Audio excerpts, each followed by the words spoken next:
Every night, millions of American men eat dinner alone. Then they open an app. Maybe Tinder, maybe TikTok, maybe YouTube, maybe a video game, maybe an AI companion. Different products, different companies, same customer. And together, these industries generate hundreds of billions of dollars every year, which raises a disturbing question. What if loneliness is no longer just a social problem? What if it has become one of the most profitable business opportunities in modern history? In 1990, almost no American man reported having zero close friends. Today, that number has multiplied several times over. A growing number of men now say they have nobody they can call in a crisis. Nobody they trust, nobody they regularly spend time with. And this isn't happening on the margins of society, it's happening everywhere. The generation that should be building friendships, relationships, and communities is becoming increasingly isolated. In 2023, the U.S. Surgeon General declared loneliness a public health crisis, comparing its health effects to smoking 15 cigarettes a day. But here's the part most people miss.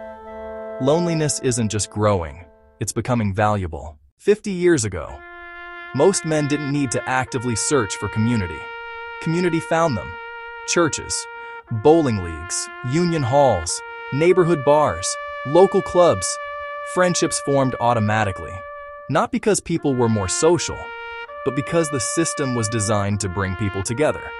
Then that system slowly disappeared, and nothing truly replaced it. Work was once one of the last remaining places where friendships could form naturally.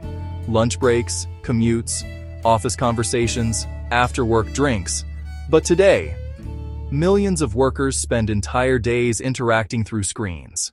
You can attend meetings, send messages, collaborate with dozens of people, and still finish the day completely alone.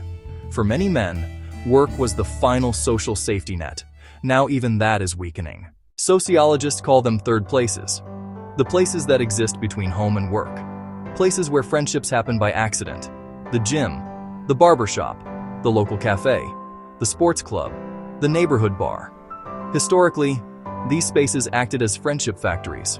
Today, many are disappearing. And when casual interaction disappears, building relationships becomes a deliberate effort, one that many people never make. And then came the dating apps. They promised to solve one of humanity's oldest problems: finding connection, finding love, finding someone.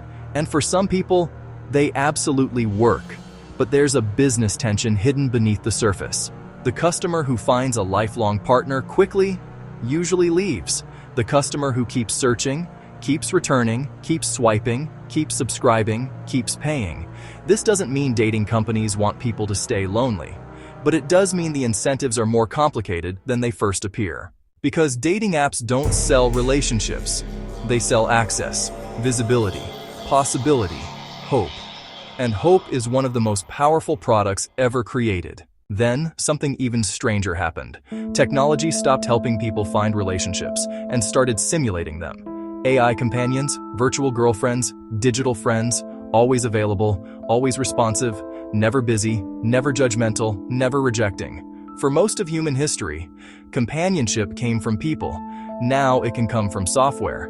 And investors are paying very close attention because the AI companion industry is projected to grow into a massive global market over the coming years.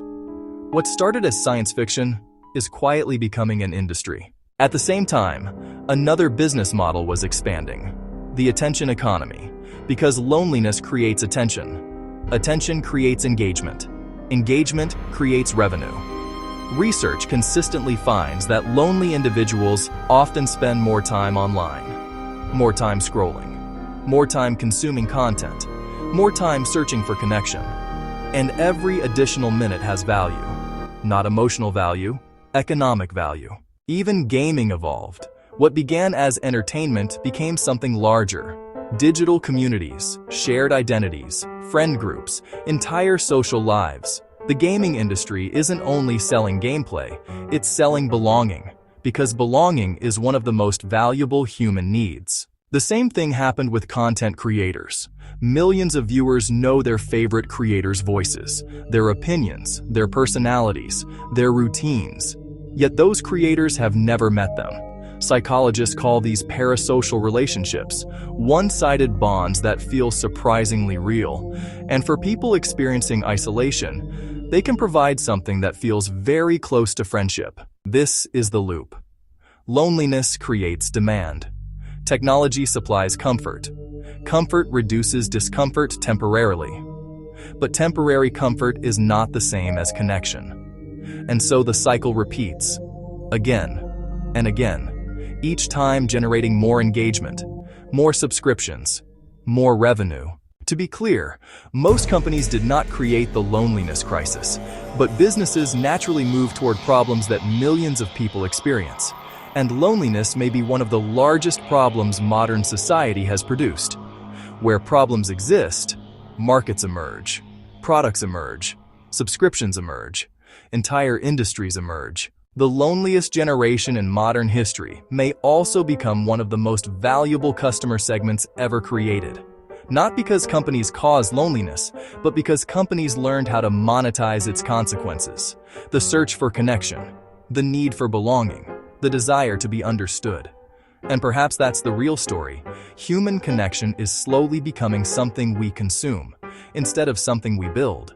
Because every empty space in a person's life eventually becomes a business opportunity for someone, and the loneliness economy is only getting started.